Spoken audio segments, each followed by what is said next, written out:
Hello and welcome to the Pup Mommy. Well, in this particular video, we are entering, or I am entering, the controversial territory, the love-hate relationship that dog owners have with the prong collar. And the reason that I am wearing the prong collar, and this is Nabuco's prong collar, is specifically because people will say, well, if it's so wonderful, why aren't you wearing it? Well, okay, I am. Now, the reason for this video is actually twofold. The first reason is to possibly save a dog's life, and the second reason is to potentially or possibly change some minds about the prong collar. I may be successful, I may not, but it will give you a different perspective. Now, for the first reason, you know there are thousands of dogs across the country that are surrendered every day to shelters because of behavioral problems.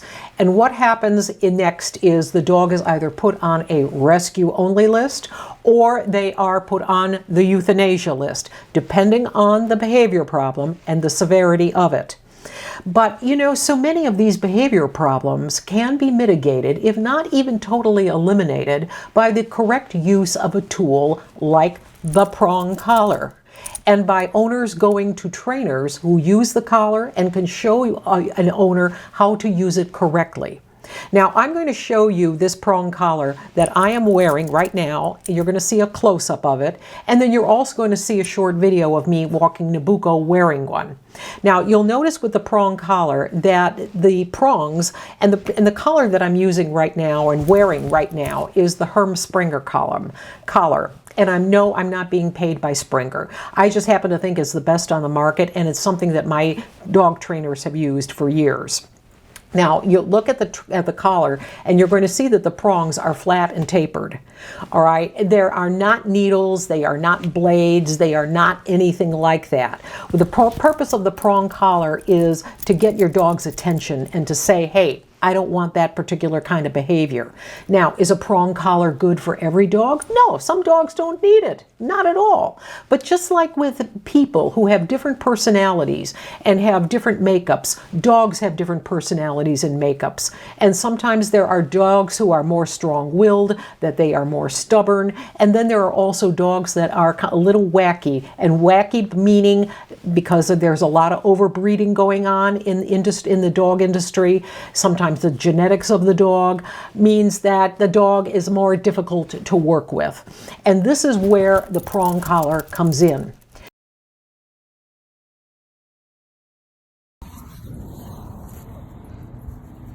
Okay, we're walking with Nabucco. Nabucco, a German Shepherd. He's 2.5 years old. He's my guy.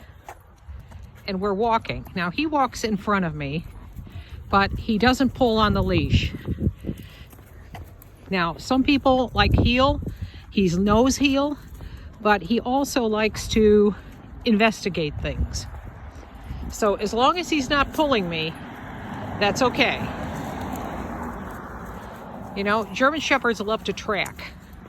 So he's got his collar on, and he's also got this collar here that I'll show you. This is what is called a safety collar. He's got his prong collar on. This is a collar that I've had for Zarina, yes. And this is a collar. This is really important here. Here, I'm going to show him. This is a safety latch. In case something happens and the prong collar breaks, you still have control over your dog. Very important. All right, now he's all tangled up again. I got to get him untangled. And since I don't want to drop this phone, this is where we're walking. Yes, yeah, he's ready to go. Okay, so Heidi-ho, right? Yes, Heidi-ho. Oh, that's a very nice sit. Okay, we're ready to go? Yes, I love you too. Now, one of the things I'm going to do is I'm going to leave a link to Sprenger, and I'm going to leave a link to Tom Davis and the Upstate Canine Academy. No, I'm not being paid by Tom for promos or anything like that, but I find his channel very, very useful because Tom uses the prong collar when he trains. And the thing is, when you see Tom training the dog, you're also going to see the owners because each video has the owners present. You're going to see the owners, the problems that they have with their dogs. You're going to see some really out of control dogs. And Tom trains these dogs right in the presence of the owners, and he helps the owners then work with the dogs. And then after you look at some of the videos, take a look at some of the comments of people who have left comments, and you're going to see that sometimes there are people who are like a day, a week away from giving up their dogs, and exactly what they learned and how some of these videos have helped and how the prong collar has helped. Because this is exactly, as I said, I mean, this is what I do to my dog. Am I dying? I mean, I shouldn't say that, but literally, this is a device that is used to correct your dog. That's all it is. So I hope I've helped you somewhat with this video to kind of explain what the prong collar is, and that the prong collar is not a device that is overtly cruel. You know, because I'll tell you something, I love my dogs dearly, and when somebody tells me that I'm being cruel to them, I personally take offense. But at the same time also, keep in mind too that I say this in all of my videos lately, you are personally, legally, financially responsible for anything that your dog does. And so the last thing that you want to have happen is for your dog who is kind of a little out of control or doesn't like other dogs or whatever, the last thing you need is for an accident to happen that could have been mitigated by the use of something like this to get the dog's attention and to affect the dog's behavior. So thank you very much for watching. I don't know if I changed anybody's mind, but maybe I gave you a little bit of a different perspective as to what this collar is all about. And so if you have any comments, suggestions, please leave them below. And thank you very much again for watching. Bye for now.